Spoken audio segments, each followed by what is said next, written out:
Secretário de Estado americano Marco Rubio disse que a guerra contra o Irã deve durar algumas semanas e não meses.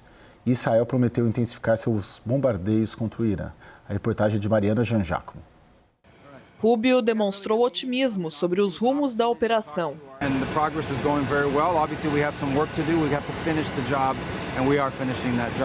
Mas o cenário militar tem se mostrado desafiador para os americanos.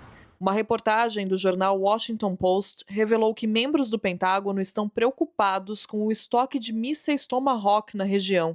Os equipamentos são caros e demoram para serem produzidos. Um Tomahawk custa mais de 2 milhões de dólares. Até o momento, o exército americano lançou mais de 800 mísseis dessa categoria no conflito contra o Irã. Diante disso, mais de 1.000 soldados americanos devem se deslocar para o Oriente Médio nos próximos dias.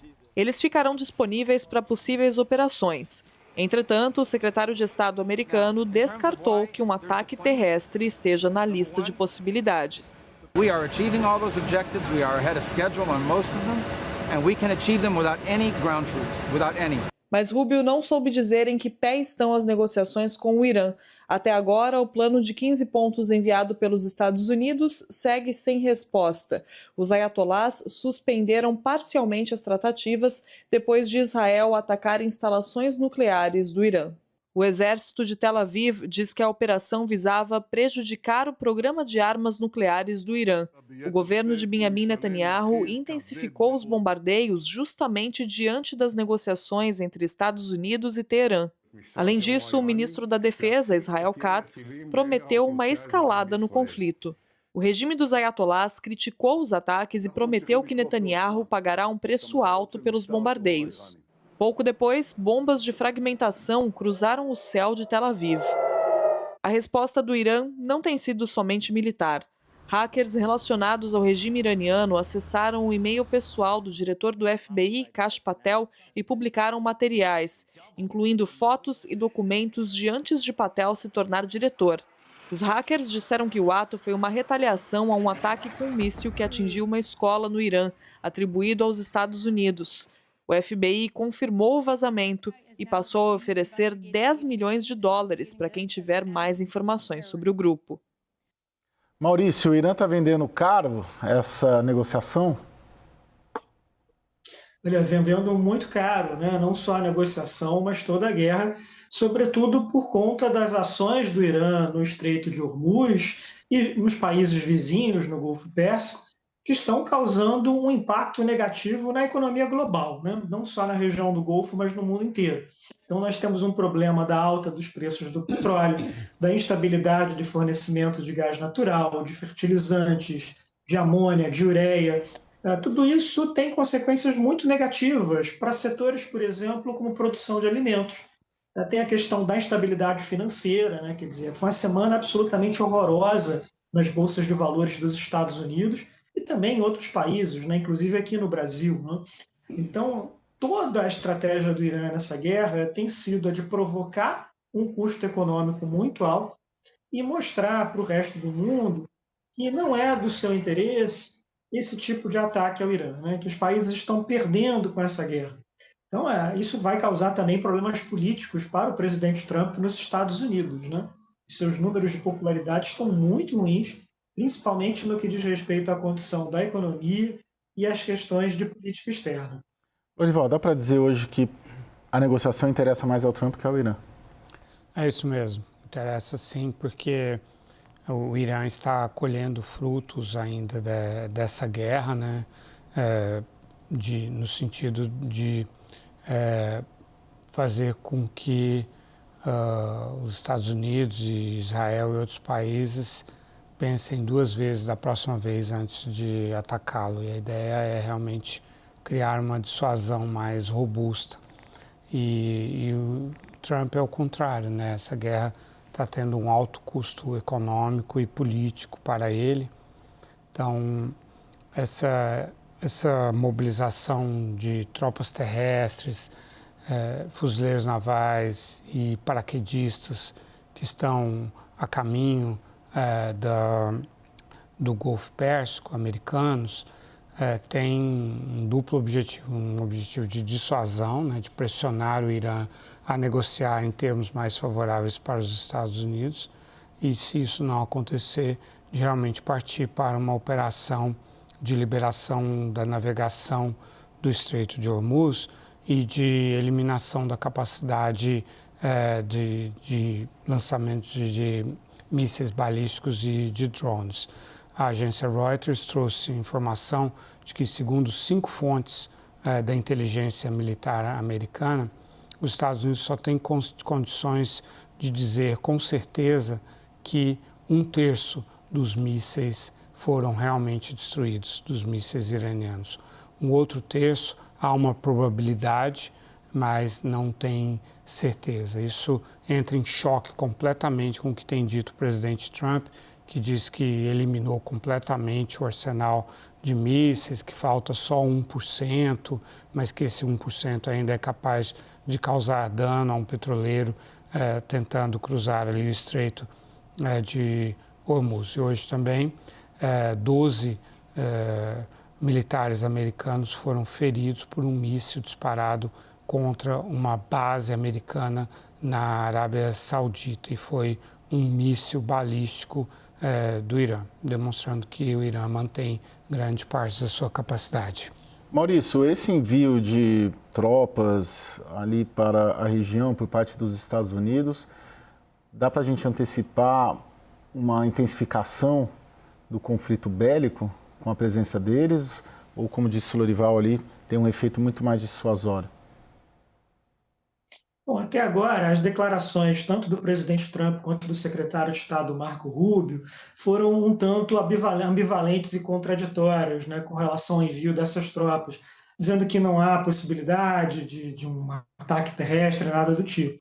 No entanto, a iminente chegada dessas tropas do Oriente Médio, né, aponta sim para essa possibilidade. Né? Por quê? Se nós estamos falando de 2 contingentes, um de fuzileiros navais e outro de paraquedistas, que são tropas de elite das Forças Armadas Americanas e que seriam exatamente o tipo de unidade ideal para um desembarque anfíbio ou para um salto de combate, visando a ocupação de ilhas no Estreito de Hormuz, ou eventualmente até ali de pedaços do litoral iraniano, né, junto ao Estreito, ou talvez da ilha de Karg, né, que concentra ali todas essas infraestruturas de refino petrolífero. Não é dizer que isso vai necessariamente ocorrer, né? Dizer, como o Lorival bem colocou, é um instrumento muito grande de pressão, de dissuasão com relação ao Irã, mas significa que os Estados Unidos estão movendo no tabuleiro os recursos militares necessários para esse tipo de ataque terrestre, caso essa seja realmente a decisão política do governo americano.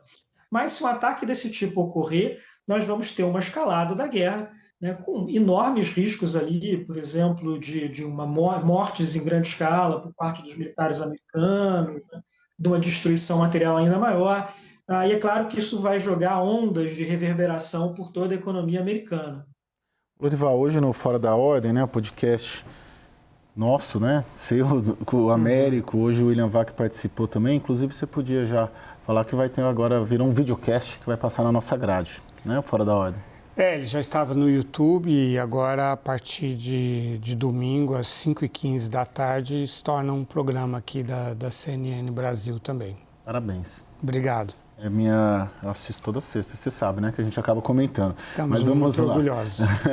o Lorival, e hoje no Fora da Ordem você citou como a geografia é relevante nessa guerra para o Irã. E depois eu fiquei refletindo à tarde, não tem um limite também a geografia ser relevante? Eles conseguem agora, bem posicionados, em razão da própria geografia, do Estreito de Hormuz, da montanha, mas isso tem um limite também para o Irã conseguir explorar a geografia do terreno como um trunfo para o país? Bem, é que o limite é a capacidade de tolerância à dor que cada país envolvido no conflito tem. E a tolerância à dor do Irã é bem maior do que a tolerância à dor dos Estados Unidos. Então, essa que é a equação, né?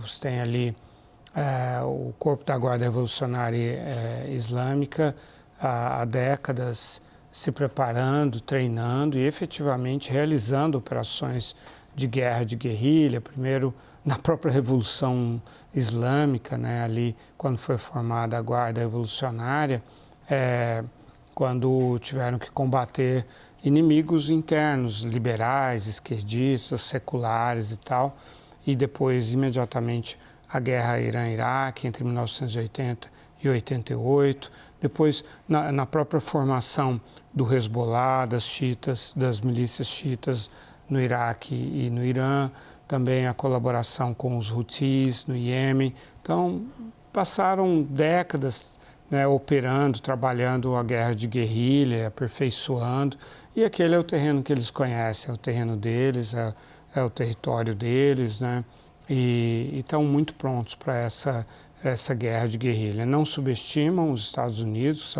essas forças de elite são muito respeitáveis, né? Mas a superioridade tecnológica, ela perde muita importância num corpo a corpo, numa guerra de guerrilha em que os combatentes que estão defendendo estão entrincheirados, estão em túneis, em montanhas, em prédios, né? Então a relação é muito desfavorável para quem está tentando avançar. Maurício, para finalizar, eu queria o seu olhar sobre Israel nisso, porque enquanto essa guerra é impopular nos Estados Unidos e no mundo, né, boa parte do mundo ocidental, em Israel ela é popular. Israel acabou colocando, né, o Netanyahu, convencendo o Trump a entrar nela. Israel está segurando Trump nessa guerra também? Eu seria muito cauteloso em dizer que Israel está, digamos, influenciando, obrigando os Estados Unidos a fazerem qualquer coisa, né? Acho que houve ali um casamento de conveniência entre os objetivos do governo Netanyahu em Israel e os objetivos do Trump, ainda que no caso dos americanos, né, muitas vezes com metas mais vagas, confusas e ambivalentes. Mas no caso israelense, essa guerra é mais uma etapa de um ciclo trágico iniciado há quase 3 anos atrás com os grandes atentados do Hamas contra Israel, né, em outubro de 2023. E desde então nós tivemos a Guerra de Gaza, uma série de combates muito intensos no Líbano, né, e a guerra contra o Irã no ano passado, quer dizer, toda essa rede de alianças que o Irã montou no Oriente Médio desde a década de 80 e que era, em grande medida, uma aliança contra Israel, né? Então, para os israelenses é mais claro, é mais definido qual é o objetivo dessa guerra, qual é a importância de lutar contra o Irã. No caso dos Estados Unidos, isso não é assim tão evidente para a população americana. Então, os números realmente são muito ruins para o Trump. Quer dizer, ele tem o apoio ali apenas em torno de 1/3 da opinião pública com relação a essa guerra no Irã, né? Mesmo dos seus partidários mais apaixonados. E é diferente no caso israelense, né? Quer dizer, onde para muitos israelenses é uma questão de segurança, é uma questão ali, às vezes, da própria sobrevivência do Estado de Israel depois do que foi esses grandes atentados de 3 anos atrás.